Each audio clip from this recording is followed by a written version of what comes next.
Hello, this is Archie Dunlop with Talking Astrology with Archie on Wednesday, June the 7th, 2023.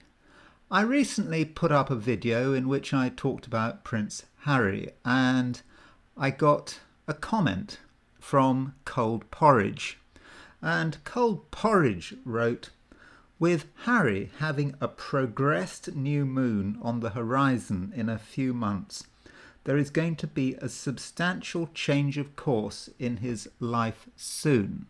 Well, thank you, Cold Porridge, for making that comment. But it does need to be unpacked because Cold Porridge talked about progressions. Now, many of you may know what a progression is, but for those that don't, I want to talk about them. So a progression is a predictive technique that's used in both Eastern and Western astrology. And the idea is that you take one measure of time and you substitute it for another. So in India, one of the most important predictive techniques is the Vimshottari Dasha system, which is focused on the moon. And the principle of a Vimshottari Dasha system is that on average, and it really is on average because there are massive variations, 1 degree of the moon's movement corresponds to 1 year of life. So, on average, the first degree of movement of the moon after you were born corresponds to a year of life. But in the Vimshottari Dasha system, unlike in the West, there are huge variations. So in the West, for a long time, the most important predictive system was primary directions. There is a view that Ptolemy, going back 2,000 years, used primary directions. So they have a long heritage. And the principle of a primary direction is that every degree that the Earth turns corresponds to a year of life.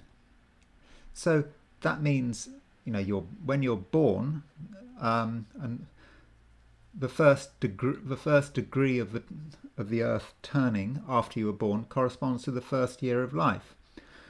When the Earth has moved 30 degrees, that's 30 years of life.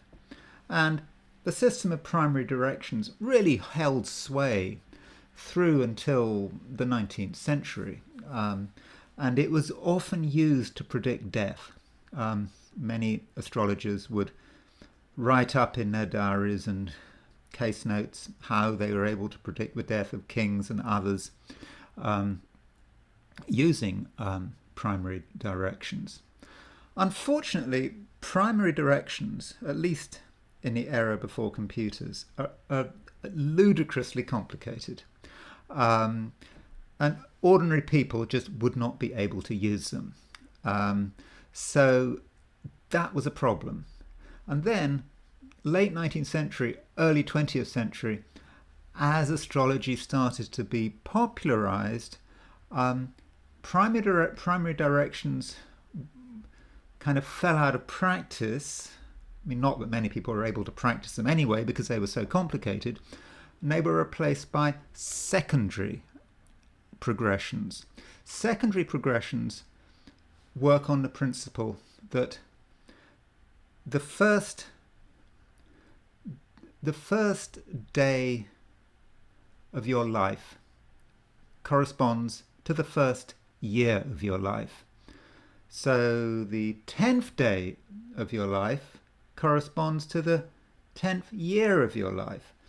In other words, you just look at the planets 10 days ahead, and that's saying something about the 10th year of your life. And I'll be illustrating that. I'll be showing you what I mean very soon. In fact, I'm going to be using Prince Harry's chart as an example. Now, I must emphasize, I'm not doing this because I'm particularly interested in Prince Harry.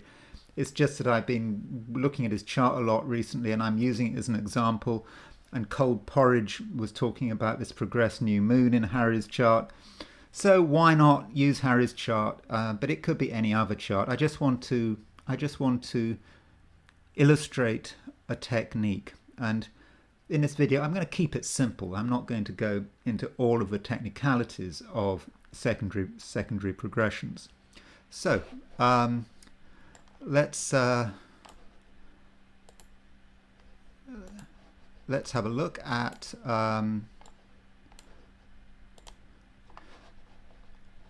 what I mean. Here we go.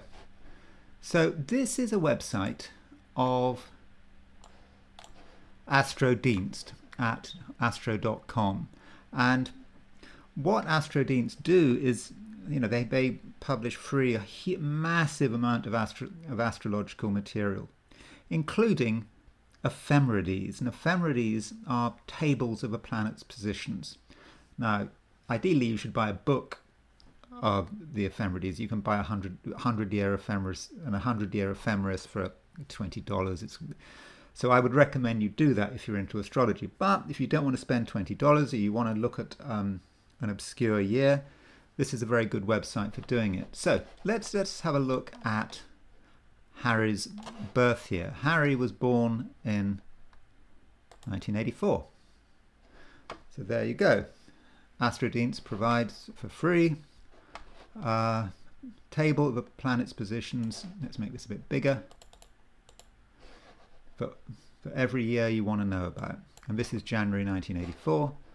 But we want to know about Harry's birthday, which is September the 15th, 1984. So we go forward. And there we have it, September the 15th, 1984. Now, when I was studying astrology in the 80s, I did a diploma. I did a diploma with the Faculty of Astrological Studies, and I had to do some exams. And in 1987, I did an exam. I think it was held at Imperial College, London, and there was a calculation paper, and we had to not just work out a chart by hand, we had to work out the secondary progressions by hand. And we had a table similar to this, and we had to do interpolations to get really exact times when progressions happened. But I'm showing this in general. Of course, nowadays everyone uses a computer, but it's good sometimes to kind of do it by hand, just to remind ourselves of what we're doing. So here is September the 15th, Harry's birthday. And these were the positions of the planets on September the 15th. So if we want to know about the 10th year of Harry's life, we would go to the 25th, 10 days later, we'd go to the 25th of September. And we would look at the positions of the planets on the 25th, and we would see if there was any aspects between these planets, and when we would draw conclusions on the basis of these aspects. We would also see if any of these positions on the 25th made any aspects to Harry's natal chart. So this is what secondary progressions are. Now, in terms of this video, I want to look at two events. I want to look at Harry's mother's death on August the 31st, 1997, and I also want to look at what's going on now. So if you wanted to know what was happening when Harry was 12, he was just, I think, Diana died, she died 97, so she died just before his 13th birthday. So we would count 13 years. So 13 days, 1, 2, 3, 4, 5, 6, 7, 8, 9, 10, 11. That's about here, 13, somewhere like there. By looking at the theory is that by looking at the position of the planets here, 13 days after he was born, we would get some idea about what was happening in his 13th year around 1997. But of course, computers now do all the work for us. Now, you might also be wondering, what about the midheaven? Because everyone's got an individual midheaven. How does that actually work? How do you move the midheaven with secondary progressions? Well, what you do is you take the solar arc, you look at how far the sun has moved, between the date of birth and the, if you want to know how far the sun has moved after, 10 years, 10th birthday, it will have moved about 10 degrees because the sun always moves about 1 degree, 1 degree a day. So symbolically, the sun would have moved 10 degrees and it would be 10 years.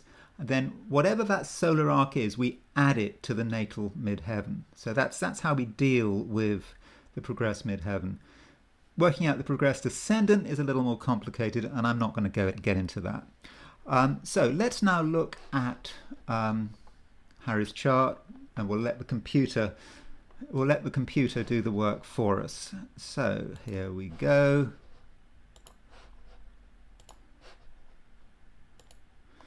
There's Harry's chart. Can we see by eye the possibility that something bad might happen when he's 12 or 13 without doing any calculations? Well, you know what? I think we can. And of course, I'm using 20/20 hindsight. But look, his midheaven is at 17 Scorpio. So if we move the midheaven around 12 or 13 degrees, where does it arrive at? Well, 17 plus 12 is 29. And we can see that the midheaven, by secondary progression, i.e. we're adding the solar arc, is going to come to about 29. It's going to be at about 29 Scorpio. In other words, the midheaven is going to be conjunct his natal south node. Now let's just confirm that. Here's his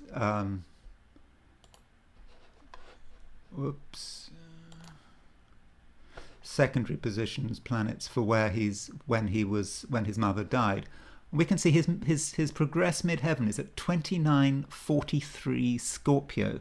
So that midheaven had clicked through 12, 13 degrees, and it had arrived at his south node at 2938 Scorpio. So then you might be thinking, oh, hold on, south node. How does that relate to his mother dying? I mean, can you really relate that at all? Okay, firstly, in Western astrology, the midheaven is the mother. So movement of the mother and what's happening with her might well relate to the progressed midheaven. Secondly, south node. Okay, something bad could happen when it's on the nodes, but why would that be about death? Well, let's look at the midpoints. What midpoint is the south node on? So let's have a look at Harry's midpoints. Let's make this a bit bigger. Let's see there's the node. There you see it. The north node, if you can see, is exactly the north node is exactly opposition the Mars-Saturn midpoint. So that's what he's got in his natal chart. He's got north node exactly on the Mars-Saturn midpoint. So to give you an idea about what north node on the Mars-Saturn midpoint means for Harry, and he has this all the time, we can use Vitter's rules for planetary pictures. So looking at Mars-Saturn, north node on the Mars-Saturn midpoint, what does it say? It says, to be taken ill, cases of death, funerals, interruption of connections, quarrels. So Mars-Saturn is traditionally about death. There's something very funereal about having north node on a Mars-Saturn midpoint, about having to go to funerals. And then the progressed midheaven hits the north node on the Mars-Saturn midpoint at the time his mother died. And I think one might well have predicted that something bad was going to happen to his mother when that aspect happened. I don't think one would necessarily have gone so far as to say that she was going to die, but I think in this case the secondary progressions would have really helped pinpoint this time as being difficult for Harry. And I think one could have seen it by eye without really needing without really needing to calculate tables. Because look, just to show you, there is the South Node. You can see that it's on the Mars-Saturn midpoint. You can see that by eye. And then you can see that it's 12, 13 degrees off. So I think you could have actually worked out that something bad was going to happen to Harry in 1997 without really having to look up anything. You could have actually seen it by eye. I now want to look at Cold Porridge's comment. So Cold Porridge is talking about progressed new moons. Well, what is Cold Porridge talking about? So let's have a look at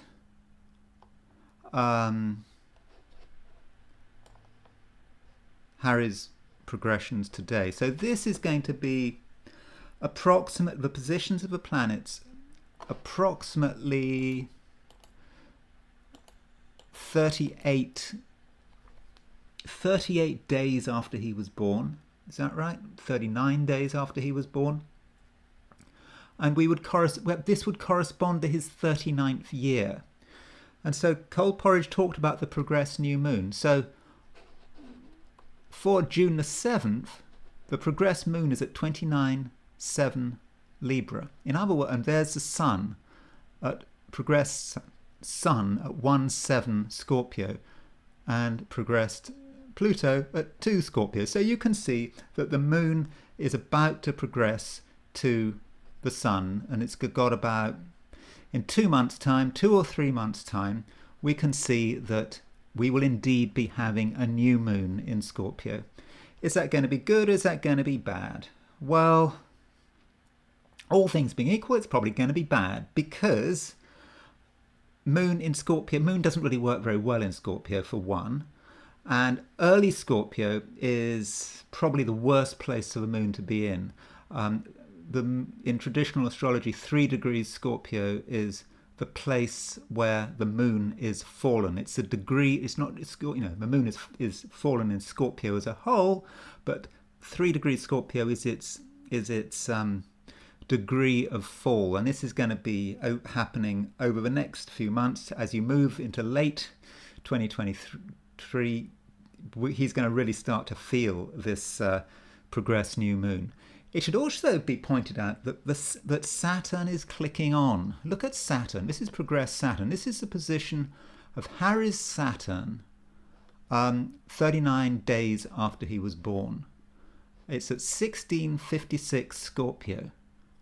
And what does that mean as far as Harry's natal chart is concerned? Now Saturn is a slow-moving planet. By secondary progression, a planet like Saturn will move very slowly. But when it does hit something, that could be quite dramatic. So Saturn at 1656 Scorpio progressed. Remember that, 1656 Scorpio.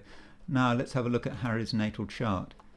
His midheaven is at 1702 Taurus. In other words, Saturn is only 6 arc minutes from his progressed Saturn is only 6 arc minutes from his natal ascendant. And I think the next year or two, as I've already said, is going to be really, really difficult. And that adds to all the other stuff I pointed out. Yeah, next year it's going to be tough for Harry. But I'm not really talking about here. I didn't really want to focus on Harry as an individual. I just wanted to use Harry as an example of secondary progression. So if you read about secondary progressions, if you want to practice them yourself, ideally you need a computer program, but I think there are free computer programs that will do the job. Anyway, I hope you found that interesting, and I will talk to you again very soon.